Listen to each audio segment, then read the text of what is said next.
Assalamualaikum warahmatullahi wabarakatuh. Perkenalkan, kami dari kelompok 2B mata kuliah biokimia yang beranggotakan saya Sunda Safifa dengan ujung NIM 064 dan teman-teman saya.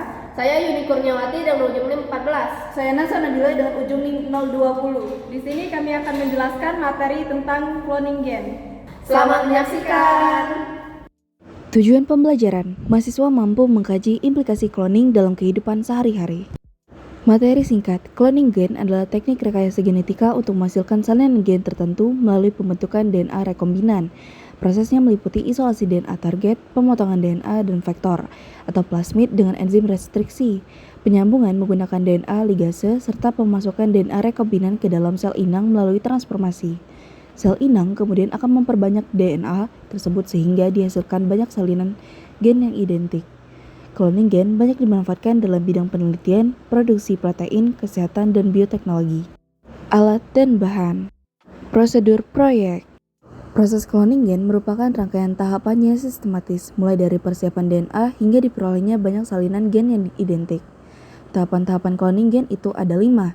Yang pertama itu adalah tahapan pertama pada persiapan DNA sel total, yaitu proses untuk memperoleh DNA yang mengandung gen target dari suatu organisme. Proses ini diawali dengan menumbuhkan bakteri dalam media kultur yang sesuai, seperti media Luria bertania atau LB yang mengandung nutrisi kompleks untuk mendukung pertumbuhan bakteri secara optimal. Kultur bakteri biasanya diinkubasi pada suhu 37 derajat Celcius dengan pengocokan agar suplai oksigen merata, sehingga bakteri dapat membelah secara cepat. Setelah mencapai kepadatan tertentu, sel bakteri dipanen dan kemudian dilisis untuk melepaskan DNA. Proses lisis dapat dilakukan secara kimia menggunakan enzim lisosim yang merusak dinding sel, EDTA yang mengikat ion penting sehingga melemahkan struktur sel, serta deterjen seperti SDS yang merusak membran sel. Setelah sel terpecah atau lisis, campuran yang dihasilkan masih mengandung berbagai komponen seperti protein, RNA, dan sisa membran sel. Oleh karena itu, dilakukan tahap pemurnian untuk memisahkan DNA dari komponen lainnya, misalnya melalui sentrifugasi atau metode kimia tertentu. Hasil akhirnya adalah larutan DNA yang relatif murni dan siap digunakan pada tahap berikutnya.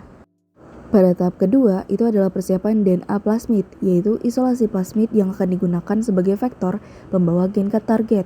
Plasmid merupakan molekul DNA terkecil, pembentuk sirkular yang terdapat dalam bakteri dan mampu bereplikasi secara mandiri.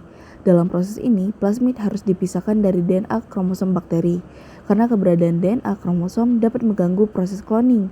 Salah satu metode yang digunakan adalah sentrifugasi gradien densititas menggunakan editium, bromida, dan kalsium klorida, sehingga plasmid dapat dipisahkan berdasarkan bentuk dan kerapatannya. Setelah diperoleh plasmid yang murni, dilakukan proses aplikasi untuk meningkatkan jumlah salinan plasmid agar mencukupi proses cloning. Tahap ketiga adalah pembentukan DNA rekombinan yang merupakan inti dari proses cloning gen. Pada tahap ini, DNA target dan DNA plasmid dipotong menggunakan enzim restriksi endonuklease. Enzim ini bekerja secara spesifik dengan mengenali urutan basa tertentu, biasanya berupa sekuens palindrom, dan memotong DNA pada titik tertentu. Pemotongan ini menghasilkan ujung DNA yang dapat berupa ujung lengket atau sticky ends dan ujung tumpul atau blunt ends. Ujung lengket lebih mudah disambungkan karena dia memiliki pasangan basa yang saling melengkapi. Selanjutnya, fragmen DNA target disisipkan ke dalam plasmid yang telah dipotong, kemudian disambungkan menggunakan enzim DNA ligase. Enzim ini akan membentuk ikatan fosfodiester antara ujung DNA sehingga menghasilkan molekul DNA rekombinan yang stabil. Proses ini harus dilakukan secara hati-hati agar fragmen DNA-nya yang diinginkan. Gambar di samping menunjukkan proses pemotongan DNA target dan DNA vektor, yang dimana dia menggunakan enzim restriksi pada urutan tertentu. Kemudian dia akan melakukan penyisipan fragmen DNA target ke dalam plasmid. Selanjutnya, enzim DNA ligase tadi akan menyambungkan kedua fragmen tersebut, sehingga terbentuk molekul DNA rekombinan yang stabil dan siap untuk dimasukkan ke dalam sel inang. Tahap selanjutnya adalah transformasi, yaitu proses pemasukan DNA rekombinan ke dalam sel inang, biasanya bakteri E. coli. Agar bakteri dapat menerima DNA, sel harus dibuat dalam kondisi yang kompeten. Misalnya, dengan perlakuan menggunakan larutan kalsium klorida atau CaCl2 pada suhu yang rendah. Setelah itu dilakukan kejut panas atau heat shock pada suhu sekitar 42 derajat Celcius untuk meningkatkan permeabilitas membran sel, sehingga DNA tersebut dapat masuk ke dalam sel. Namun, proses transformasi ini tidak berlangsung dengan efisien, karena hanya sebagian kecil sel yang berhasil mengambil DNA. Setelah DNA masuk, sel bakteri akan memperbanyak DNA rekombinannya melalui proses replikasi dan pembelahan sel, sehingga terbentuk koloni yang masing-masing berasal dari satu sel transforman. Tahap terakhir adalah seleksi rekombinan, yaitu proses untuk mengidentifikasi sel yang benar-benar mengandung DNA rekombinan. Seleksi biasanya dilakukan dengan menggunakan media yang mengandung antibiotik, seperti ampicillin atau tetrasiklin. Plasmid yang digunakan sebagai vektor umumnya membawa gen resistensi terhadap antibiotik tersebut, sehingga hanya sel yang mengandung plasmid yang dapat bertahan hidup dan membentuk koloni. Selain itu, digunakan juga metode seleksi lain seperti sistem putih dan biru atau blue-white skinning yang memanfaatkan gen LAC-Z. Pada metode ini, koloni yang mengandung plasmid tanpa sisipan DNA akan berwarna biru, sedangkan koloni yang mengandung DNA rekombinan akan berwarna putih. Dengan demikian, peneliti dapat dengan mudah untuk mengidentifikasi koloni yang diinginkan. Nah, gambar di samping itu memperlihatkan proses seleksi menggunakan media selektif yang mengandung antibiotik, di mana hanya sel yang membawa plasmid yang mampu untuk bertahan hidup. Selain itu, gambar ini juga menunjukkan perbedaan koloni rekombinan dan non-rekombinan berdasarkan karakteristik tertentu sehingga memudahkan identifikasi hasil cloning gen. Seleksi cloning gen. Seleksi cloning gen merupakan tahap penting dalam proses transformasi yang bertujuan untuk mengidentifikasi sel inang yang berhasil membawa DNA rekombinan. Pada proses transformasi, tidak semua sel bakteri mampu untuk mengambil plasmid, sehingga diperlukan metode seleksi untuk membedakan sel transforman dan non-transforman. Salah satu metode yang umum digunakan adalah seleksi berdasarkan resistensi antibiotik. Plasmid sebagai vektor biasanya mengandung gen resistensi terhadap antibiotik, seperti ampicillin atau tetrasiklin. Sel bakteri yang berhasil mengambil plasmid akan mampu tumbuh pada media yang mengandung antibiotik, sedangkan sel yang tidak mengandung plasmid akan mati. Dengan demikian, hanya sel transforman yang dapat berkembang biak menjadi koloni. Namun, tidak semua plasmid pada sel transforman mengandung DNA rekombinan, karena bisa saja plasmid tidak membawa DNA sisipan.